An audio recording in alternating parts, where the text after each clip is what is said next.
everyone and welcome back to Mariana Mass Books. My name is Mariana and today I am here with my middle grade March wrap up, a little bit late, no matter. I realized that I don't think I have ever done an official middle grade March wrap up, and I always participate in the readathon. In general, I don't do a lot of wrap ups, but I especially don't do a lot of readathon wrap ups, and that is because I never managed to read my entire TBR. I never managed to read all of the prompts, and for some reason in my mind I always feel that makes it so that I shouldn't do a wrap up unless I finish all of the prompts or most of the prompts, which is stupid. So I decided that I am going to do a wrap up even if I didn't finish all the prompts, because it was a very successful reading experience, as it always is with middle grade March. Middle grade March is, I think, one of my favorite readathons to participate in BookTube. It is one of the readathons I participated the year that I joined BookTube. I actually participated before I knew that I was going to join BookTube, and that has been a very memorable experience for me. I think that's one of the things that has consolidated middle grade March as a staple of my reading year. Even though I never finish the prompts, every year one of my highlights of the year is the book that I read for middle grade March. Usually I read one book. This year I read two books. So yay for me. The first year that I participated, I actually found a favorite book of all time that I have already reread twice in its entirety, and I've reread fractions of it throughout time, and that is Amber and Clay by Laura Amy Schlitz. Amber and Clay was the first middle grade March book I ever read. The prompt that year was a silhouette on the cover. That's the silhouette. I actually chose this book based on the cover. It hadn't released yet, so I pre-ordered it, and it arrived just in time for middle grade March. I read it on my Kindle actually, but I loved it so much that I then got the gorgeous chunky physical copy because I just needed it on my shelf. I then body read it with my friend Cara, and then I've read it again in fractions. Historical fiction set in ancient Greece. I'm not going to say more because the purpose of this video is not a review for Amber and Clay, but this is one of my favorite books of all time, and Laura Amy Schlitz is now one of my favorite writers of all time. And I'm talking about Amber and Clay because I read a Laura Amy Schlitz book for this year's middle grade March, and it will also be a highlight of my reading year most likely. Before I do my wrap up, I just want to quickly share with you what my TBR was, because I didn't actually do a TBR video this year, but I did do a TBR. It's one of my favorite things when I participate in readathons. I love making TBRs. I consider making TBRs and reading two separate hobbies, and making TBRs, looking for books for the prompt, is one of my favorite activities in the world. As always, there were 5 prompts and a group read. The 5 prompts were one word title, and for that one I chose Changeling by Delia Sherman. And then the next one was a debut novel, and for the debut I chose A Drowned Maiden's Hair by Laura Amy Schlitz.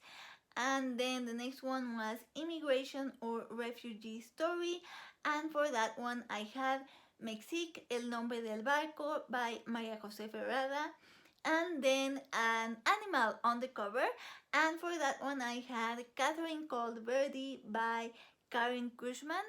And then finally, it was a book you missed out on. And for that, I chose Percy Jackson and the Lightning Thief by Rick Riordan.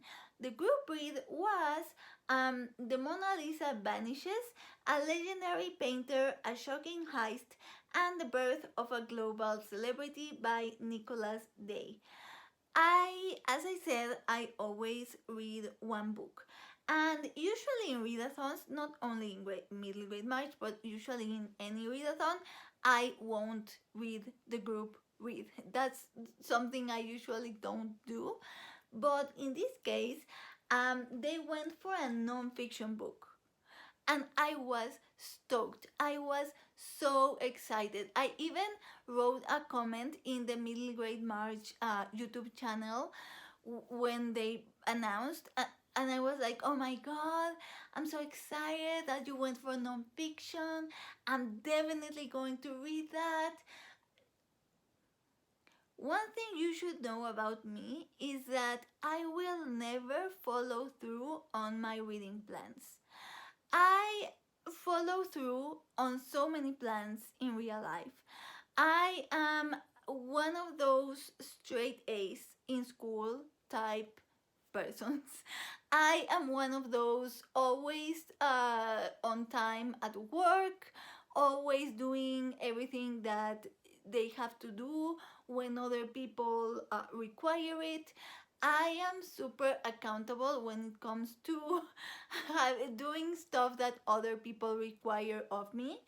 And so I'm not the same way when it comes to myself. I feel like it's my response to always being super rule follower when it comes to others, that when it comes to me, I'm like, no, I'm not following plans. I unleash my Sagittarius when it's myself. So I didn't read The Mona Lisa Vanishes.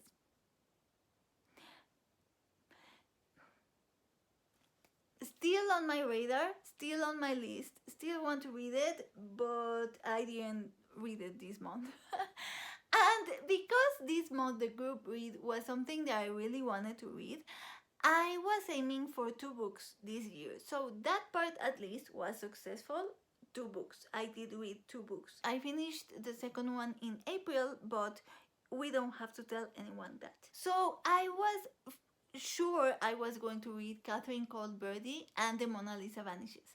That was my aim. And then I didn't. So the 2 books that I ended up reading were Changeling by Delia Sherman and A Drowned Maiden's Hair by Laura Amy Schlitz. It was a super interesting experience because while I loved both, I feel like they were talking to different parts of me. A Drowned Maiden's Hair, and in general the books that I've read by Laura Amy Schlitz, I feel like they are books for older middle graders and for adults. Both, because I could totally see 13-year-old Mariana reading A Drowned Maiden's Hair and loving it, feeling like she was very grown up for reading it. If you have seen videos where I talk about formative books, I always talk about how when I was a kid, I would watch my parents reading and I would want to read like them. So I had picture books, I liked picture books, but my goal was always to read a chapter book. And when I first read a chapter book, then I would be a grown up. And my first chapter book was Charlie and the Chocolate Factory. I've talked about it before. So I always wanted to feel like a grown up. And I feel like A Drowned Maiden's Hair is a book that I would have read and I would have felt like such a grown up. But I do think that older middle graders can enjoy it, even if I do feel like it is very much a book that adults can enjoy. Not that adults can't enjoy middle grade, of course they can. I love middle grade. But you have the contrast of A Drowned Maiden's Hair with the other book I read, which was Changeling by Delia Sherman, which I loved. But when I was reading it, what I felt was, oh, 8-year-old me would have loved this. So I had a great time. I had fun. I laughed out loud. I thought it was so smart. But mostly I enjoyed it because I was reading it through the eyes of a younger Mariana that would have loved the book. So I was delighted on behalf of my younger self. I just kept thinking, when I read the age when I read Charlie and the Chocolate Factory, so like 8-ish, when I had I read that book when I was 8, I would have been obsessed. If you watched my video of formative books, you know that I love books, fantasy books that have descriptions of worlds and instructions and manuals. And I also love books that are set in the real world but that have magic, that are not precisely portal fantasy but that are more like urban fantasy. And while this isn't exactly that, because it is set in New York, but it is New York in between, which is like an alternate plane of New York where all the magical people live. So it's kind of like that, but it is set in New York, and it is very much in New York. New York is part of the story. The magical creatures live there, so like the city influences the type of magical creatures, the type of magic, the magical creatures from Wall Street drink a lot of coffee. The ones in Central Park are more like fairies, chill type of folk with a capital F. You have also the Broadway folk because Broadway is there. You have the Met and all of these places in New York. The parts in the Met and Broadway were my absolute favorite. But so if you saw my video where I talked about those kinds of books like The Witches by Roald Dahl, which was one of my absolute favorites, you know that I would love this book. This book fits perfectly into that description that I did when I talked about the witches in that video. This is that type of book, and it was just tailor made for me when I was a middle grader. As an adult, I also loved it. I didn't. I want to make this clear. I didn't only love it because I would have loved it, but that is what made it particularly delightful.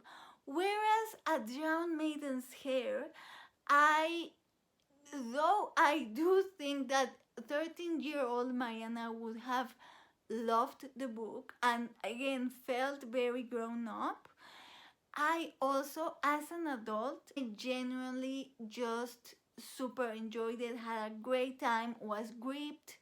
It's a page turner. Yeah. So it was an interesting contrast between the two, between the 8-year-old Mariana book versus the 13-year-old Mariana book. Before I go into A Drowned Maiden's Hair, just real quick, because I always forget to say what books are about. So Changeling is about a changeling girl, as in the traditional changeling folklore. She was kidnapped as a baby, and the fairies put a fairy in her place, and she went to live in the fairy world. Except that the fairy world is New York. It is New York in between, and she lives in New York in between, and the human side of her, or rather the fairy that was left in the human world, lives in real New York. So she has grown up as a changeling. She is the Central Park changeling, which is an honor because there's only one Changeling in Central Park versus other parts of New York that have more changelings, and there are problems. She suddenly gets into a problem that makes her unsafe in Central Park, and so she has to go on a quest to gain some boons that in exchange will offer her again protection to live in Central Park. So the only thing I'm going to say is that if you as an adult are going to read it, expect the first part of the quest to go super easy, go with it, but there is a twist in the end. There's a twist. I wasn't expecting it. I'm not going to lie, I was getting a bit tired of the easy questing. But then by the end, there is a complication I didn't expect, and the resolution is something that I also didn't expect, and I was just like, I love it, I love it, thank you so much, brilliant. Anyway, moving on to the other book because I have to go. Oh my god, why do I always pick times that I have to go to film these videos? So at Drowned Maiden's here, I'm going to give you the synopsis if you don't want to know anything and want to just trust me that if you like classics, if you like Victorian feeling classics, this is not quite Victorian. I feel like this is 1900s, like early 1900s in the US. That's my guess. I don't know the exact year. So everything that I read by Laura Amy Schlitz has a historical aspect. I don't know if all her books do, but I do know that she writes a lot of historical fiction middle grade. If you want to trust my recommendation, that if you love classics, if you love like early 1900s, that type of vibe, family drama, human drama, melodramatic, if you like that vibe and you want to try a middle grade that is like that, go read it. If you don't want to read anything, the synopsis is this orphan girl gets adopted by 3 older ladies, and when she gets home she realizes that there is a mystery because she has to remain a secret child. No one can know that she lives there, and so they have her like in a room. She can't go outside of the house. Something is going on, and that's all I'm going to say if you don't want to know anything. If you are the type of person that reads the back of books, I'm going to tell you what the back of the book says. I'm going to paraphrase it. If you don't want to know anything else, you can skip to the outro timestamp. If you want to know more, then keep watching. These 3 older ladies, turns out they are frauds. They are pretending to be mediums to get people's money. So they cheat other people. They tell them that they can see dead people, and so rich people go to them to do seances to contact their dead relatives. But they are not mediums. They cannot speak to the dead. They are frauds. And they say it like that. And the reason why they adopt Maud is because they want a child to act as a ghost. For rich people who have dead children and want to contact them, they need a child to pretend to be those dead children of the rich people that will go to their mediumship business. That is the premise. So Maud is adopted to be part of their fraudulent scheme, and that is, she is told that she is there because they have a rich lady client that is willing to pay a lot of money if the ghost of her dead daughter appears. And so they are training Maud to play the ghost of the daughter of this rich lady. So the first part of the book is that they are training her, and then for the second part, which I'm not going to talk about a lot because that's where all of the things happen and I don't want to spoil, in the second part they go to a beach town. I wanna say kind of like Coney Island type thing, and that is where they are going to perform the seance for the rich lady that wants her daughter's ghost to appear. It feels super high stakes. It is a page turner because you're just on the edge of your seat every time they perform a seance, and you're like, oh my god, is it going to go right? Are they going to find her out? What's going to happen? Laura Amy Schlitz is so good at building the tension because you know that it's a fraud, but you're rooting for Maud, but you are not rooting for the old ladies who are cheating people's money using their dead relatives. So that is Drowned Maiden's Hair. And the one thing that I want to say is that I am just constantly impressed by the uniqueness of Laura Amy Schlitz's stories. She's such a unique writer. She has such unique stories. She has such unique premises. This idea of the three older ladies that adopt a child to perform fraudulent seances is like, how did she come up with that? Anyway, excellent book, 5 stars. I kind of want to do like an author spotlight video with Laura Amy Schlitz's books, but because I said at the beginning I am really bad at keeping bookish plans, I don't want to like announce that, but it's in the back of my mind that I want to do it. So I want to read all of her books. Favorite author for sure.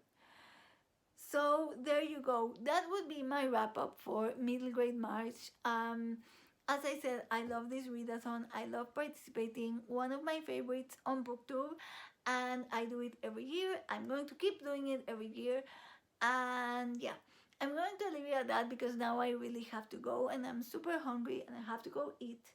I will see you. I will see you soon with another bookish video. Hopefully, no, I'm not going to make promises. I'm not going to make promises. I will see you with another bookish video, whatever it is. I hope you have a good week, and in the meantime, I wish you happy reading.